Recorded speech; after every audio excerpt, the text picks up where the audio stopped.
I was walking through Walmart and saw this on the aisle and had to pick it up. This is a 12-volt cordless digital inflator. This one even has a work light. I have a Milwaukee 18-volt digital inflator. I also had a couple of the Ryobi ones. All of those are super expensive. This one was only $40. It includes a charger and a battery. Not the best charger, but it does have one. And I believe this is a 1.5 amp battery. Let's see what we got in the box here. First thing in the box is going to be your 1.5 amp 12 volt battery.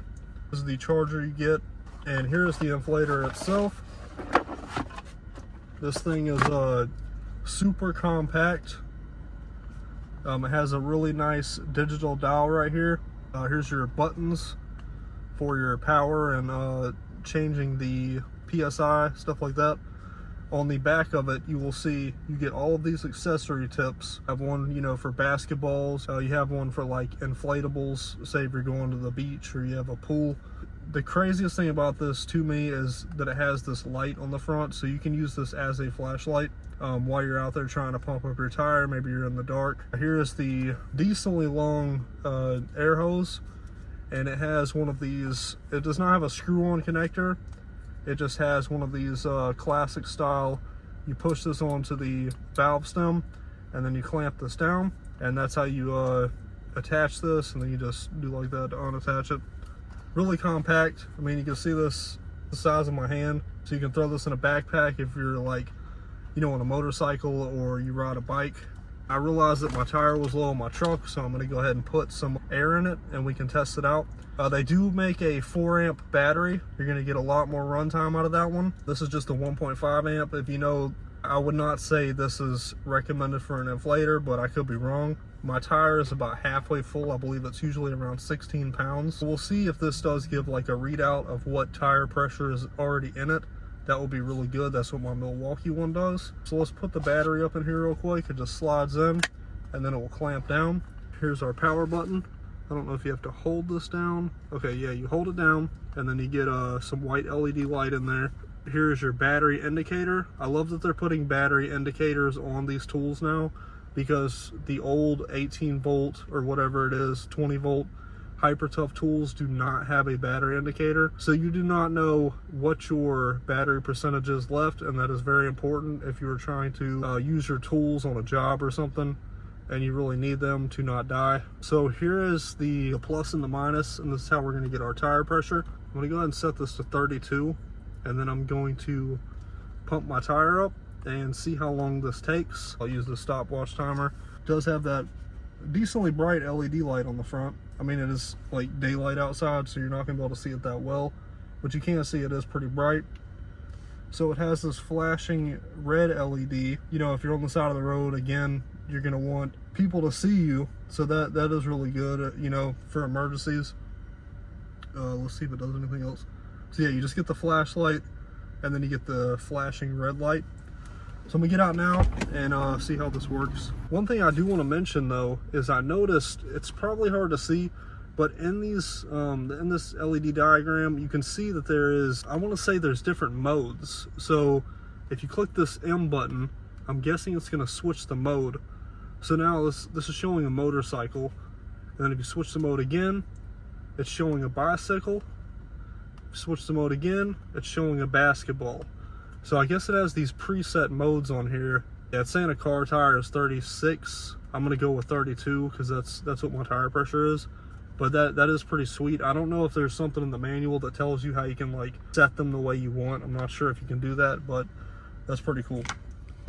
All right, here is my tire. As you can see, it's pretty low. I'm gonna hook this up and see if it tells us what the pressure is inside of it already. One thing I do like about this over the Ryobi ones is it does have these rubber feet on the bottom.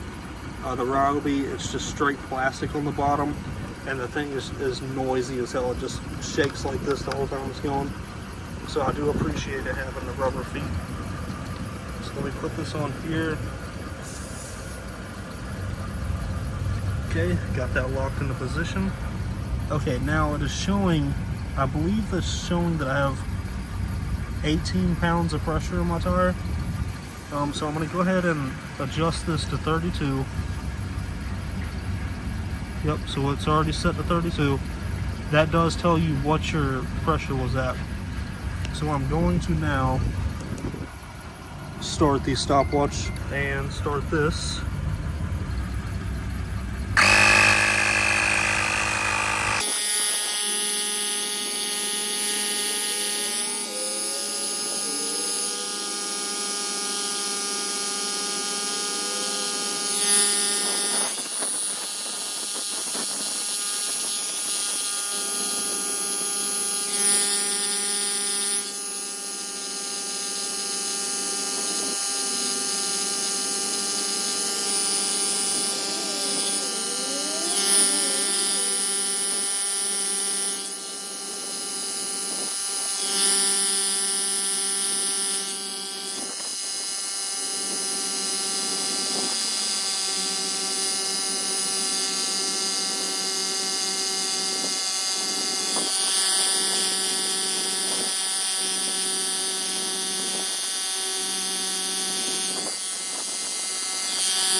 Okay, so the safety shutoff does work.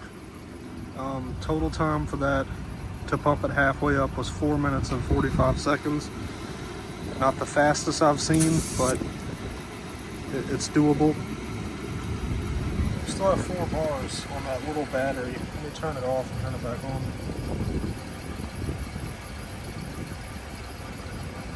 Yeah, it says we're still sitting at 4 bars even after all that. It does not feel warm to the touch. Now that we've done the test, would I say this is the fastest one I've ever used? Definitely not. Would I say this is the best value for $40? Absolutely. It might even run quicker and longer with that 4 amp battery. It might give it a lot more power, and then it can take advantage of, you know, the bigger battery. With most tools, if you're using a bigger battery, it will get more power from it. But yeah, this is a no-brainer. As far as like if you were to purchase one, you know, they have like the cigarette lighter plug ones. Those things take forever also. Yeah, I mean, this is something great, you know, just to have laying on the floorboard of your car. If you get stranded somewhere, this might save you. Overall, 40 bucks. You cannot go wrong with something like this, even for the flashlight and the safety features. So you can use it other than just an air pump, which I think is really great. All these accessory nozzles for you to use it for pumping up random stuff around the house.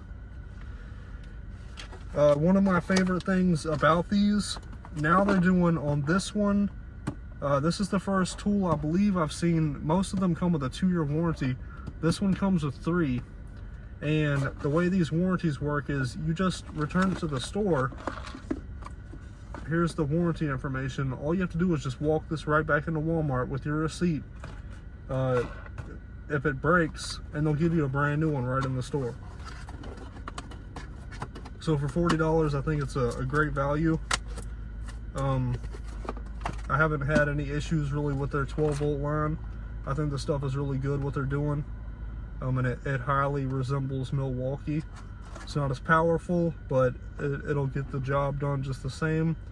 And I believe this warranty that they have with these tools is better than anything any other tool company is offering, where you can just walk right back into the same store and swap it for another one. So yeah, I appreciate you checking out the video. Again, I've done reviews on pretty much all of the 12-volt HyperTough tools. So if you're looking for another tool that they're making, check out my other videos. I believe the next thing I'm gonna try to get is that they just came out with a right angle die grinder. So I'm gonna get that, maybe try to sharpen some mower blades with it or some other stuff. But yeah, I appreciate you checking out the video, and I'll see you in the next one.